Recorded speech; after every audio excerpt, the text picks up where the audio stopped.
More joy hearing this little baby than I did my own kids for the very first breath.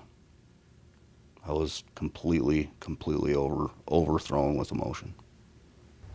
Good evening, I'm Jill Daly. And I'm Dennis Bragg. Missoula deputies say they were acting more like parents than cops when they came across an abandoned baby in the deep Montana woods over the weekend as they comforted and held the small child after hearing his faint cry. And even as we're learning more details about the baby's rescue, detectives are trying to learn more about the man who left the little boy beneath a pile of sticks and the child's mother, who they believe were staying at a primitive camp nearby. Augusta McDonald reports the deputy and Forest Service officer who found the baby early Sunday morning were angry as they looked for the child and then overcome with joy. There was a lot of emotion in the room today as Deputy Ross Jessop and others talked about the moments that led up to finding the child and making such an unlikely recovery. It had been a long, exhausting night for Ross Jessop. Search crews desperate for leads hiked late into the night, coming across debris, footprints, but no baby. Jessop says he followed his gut, but prepared for the worst. And I just asked him, I said, Nick, will you be willing to walk up the mountain with me? And he's like, yeah, absolutely. We walked up a ways, about ready to the top of the crest of the hill, and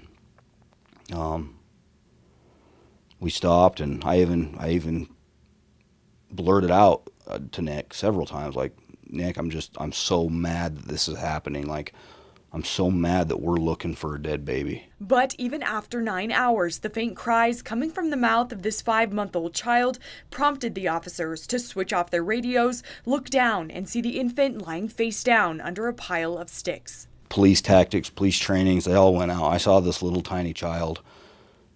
My father instincts kicked in, and I picked him up, scooped him up. We swallowed him in a down coat and a beanie hat, and I just held on to him. He says the baby was coughing and spit sticks out of its mouth. He was alert, but he just seemed comforted.